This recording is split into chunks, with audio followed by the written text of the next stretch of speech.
নমস্কার, আমি Pinki Ghosh, Pinki kitchen blog ভিডিওতে সবাইকে ওয়েলকাম। আজকে তোমাদের সাথে শেয়ার করব 1 কাপ আটা আর 1 কাপ দুধ দিয়ে খুব সুন্দর গোলাপ জামুন বানানো যায়। একবার না দেখলে বুঝতে পারবেন না। দেখুন কি সুন্দর হয়েছে, রসটাও কি সুন্দর ঢুকেছে। দেখুন খেতেও কিন্তু দারুণ লাগে। তো তার জন্য নিয়েছি আমি এখানে 1 কাপ আটা, 1 কাপ গুঁড়ো দুধ নিয়েছি। দেখুন যে কোনো আটা নিতে পারবেন। তো এখানে একটা বাটিতে আমি আটা ঢেলে নিচ্ছি, তারপর দুধটাও ঢেলে নেব। এখানে দিয়ে দিচ্ছি বেকিং সোডা, আর এখানে দিয়ে দিচ্ছি আমি দু চামচের মতন ঘিটা দিয়ে ভালো করে মিশিয়ে নেব।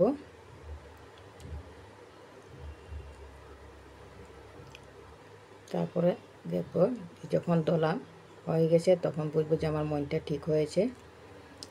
এখন আমি গরুর দুধ জাল করা ছিল, অল্প অল্প দুধ দিয়ে আমি ভালো করে মেখে নেব।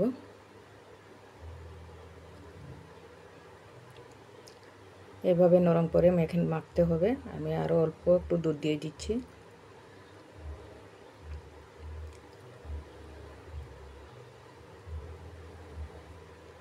তারপরে 15-20 মিনিটের মতন আমি ঢেকে রেখে দেব। আর এদিকে একটা প্যান বসিয়ে আমি রিফাইন তেল দিয়ে দিয়েছি, সয়াবিন তেল। তার মধ্যে গোল গোল করে আমি দিয়ে দিচ্ছি।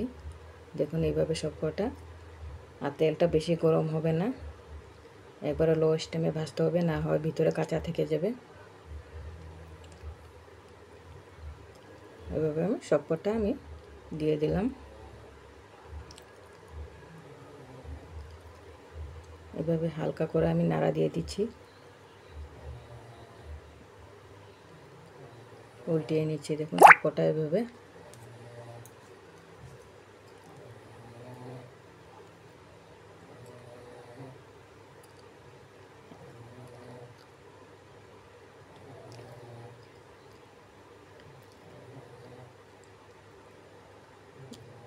আর এইদিকে আমি শিরার জন্য নিয়েছি 2 কাপ চিনি আর 1.5 কাপ জল নিয়েছি। আমি শিরাটা বসিয়ে দিলাম। এদিকে দেখুন আমার লাল লাল হয়ে আসছে। দেখুন যখন দেখবেন ফেটে যায় তখন স্টিমটা একটু বাড়িয়ে দেবেন, তখন আর ফাটবে না।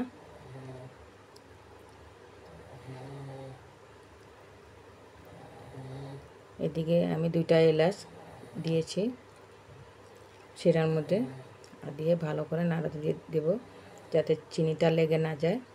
যদি চিনিটা পুড়ে যায় তো একটা গন্ধটা ভালো লাগবে না, পুরো গন্ধ লাগবে। তার জন্য নাড়া দিতে হবে। দেখুন চিনিটা লেগে যাচ্ছে।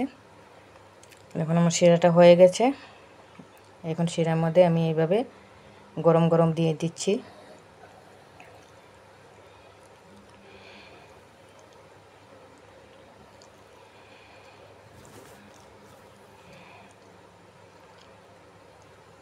দেখুন এই ফুলে কত বড় হয়েছে। দেখুন এভাবে আমি সব কটা ভেজে নিচ্ছি।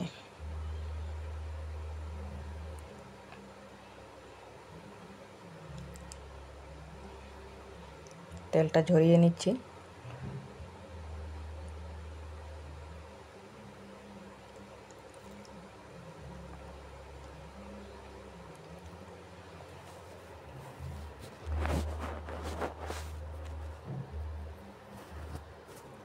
এইভাবে আমার সব কটা ভাজা হয়ে গেছে। তখন আমি সব কটা শিরাতে দিয়ে আধা ঘন্টা ঢেকে রেখে দেবো। তারপরে আমি দেখাচ্ছি কেমন হয়েছে। এই দেখুন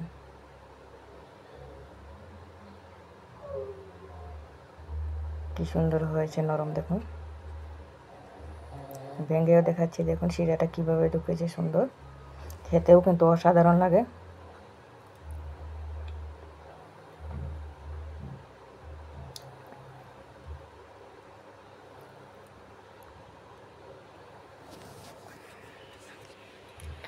আমার রেসিপিটা যদি ভালো লাগে তাকে লাইক কমেন্ট করবেন, আর ভিডিও দেখার জন্য অসংখ্য অসংখ্য ধন্যবাদ।